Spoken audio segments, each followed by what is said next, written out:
او هغه ده په سوره کې د کور نه یو زنانه راوسته او د هغې باندې بې زړه یې ښول او د هغې نه بدل اخیستی مړه دا کوم ځي پښتو ده او غیرت دی تله ځان ته پښتنه او غیرتي وي چې ته یو جنۍ یو کمزوری مخلوق چې الله او د الله پیغمبر صلی الله علیه وسلم د هغوی د حقوقو باره کې بار بار تاکید کړی پیغمبر صلی الله علیه وسلم څه وایي اتقوا الله فی حق الضعیفین د الله نه ویرېږئ د دوو کمزورو خلکو په باره کې یو زنانه ده او دویم یتیم دی غیرتي برید به پرېښودي داسې به یې تو کي موږ د چې د اصل نه پښتانه یو زموږ دومره جیداد دی او زموږ دا دی او دا یې ستا دا جیداد سره د دې بریتو زه پې د خپل پیزار پاکوم او دا ستا غیرت دی او دا د هغه بل غیرت دی طرفین بې غیرتي دي هغو توره کړې ده سړی وژلی دی بل طرف چې دی زیاتی کړی دی سړی وژلی اوس غیرت ته وګوره هغه سړی دوله نه ورکوي د هغې په بدل کې وله جنۍ ورکوي چې دومره په ده کې هوا وه او دومره ده کې جوش و ګرمي پکې وه چې سړی مړ کوو نو خو اوس یې ورته حواله کړي چې پته ولګي که نه زه صحیح ده تاسو زموږ د کور د جنۍ بوځئ او دې نورو ته وګوره نو په دې باندې صلح وکړه خبر روغ شو چې موږ به ستاسو د کور جنۍ بوځو دا ستا غیرت و بیا دا جنۍ هلته څنګه ژوند تېروي دې نه تاسو خبر یې دا داسې خو نه بوځي چې دا لکه موږ جنۍ وغوښته او خپل زوی له به یې واده کړو یا ورور ته به یې واده کړو داسې ژوند به تېروي څنګه چې نورې زنانه نه نه دا خو یې د بدل د اخیستو دپاره بولې دی د بدل د اخیستو دپاره دې ټکي ته غوږ کولو کړي دا داسې نه بوځي رشتې دپاره دا د بدل د اخیستو دپاره بوځي او ځکه ما په خپله دا په اخبار کې کتلي و چې پنجاب کې یو زنانه یو جنۍ کیس کړی و بیا حکومت د هغه دپاره منډې وایلې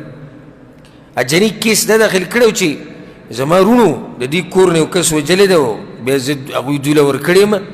نو روزانه په دې کور کې چې څومره لکان دي سره د هغوی د پلاره او ځان سره ملګري م راولي روزانه ما سره زیناګانې کوي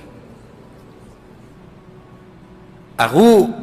برید ته ووي موږ سړی وژلی دی او دوی برید ته ووي موږ بدل واغستو دا ټول سراسر بېغیرتوب په بېغیرتوب کې دی ټول سراسر بېغیرتوب دی دا شریعت دی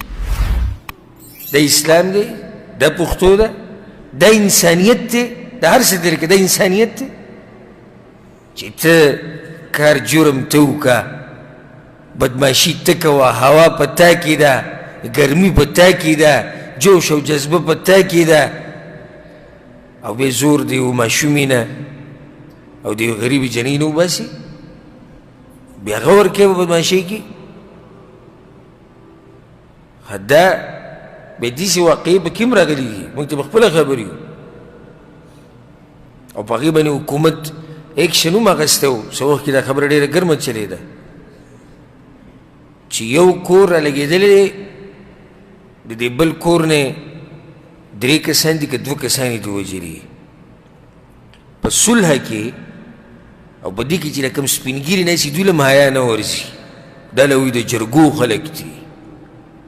دا د جرګو دی او دوی حق بیانوي دا حق دی نو بیا په صلح کې داسې شوي دي چې د کلي مشرانو فیصله کړې ده چې دغه کور به 10 جنکۍ دې کور له ورکوي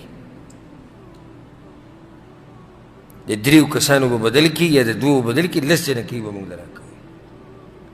هغوی له 10 جنکۍ ورکړي دي پای کې هغه هم دي چې هغه د 11 کالو ده هغه پکې هم دي چې د 15 کالو ده هغه ماشومه پکې هم دی چې هغه د 9 کالو ده او دا نه چې ګوره قاتل مړلی قاتل اوس هم برید ته وایي راته وایي ما کسان وژلي دي او بیا د کور 10 جنکۍ ته ورکوي دا د کوم ځای غیرت دی دوی کې او په هغو کې تاسو بدل اخلئ د جنۍ نه اخلئ او هغوی ته وایي تاسو بدماشانې کوئ د جنکو به سرې کوئ دا اوس هم شتي دا د جهالت دا فیصلې او د جاهلیت دا مسلې اوس هم شتي الله وایي صحیح ده چې ما قاتل مجرم کو او د مقتول وارثانو له ما طاقت ورکو د هغوی سره مې مرسته وکړه خو فلا یسرف فی القتل په قتل کې او په وجلو کې به زیاتې نه کې.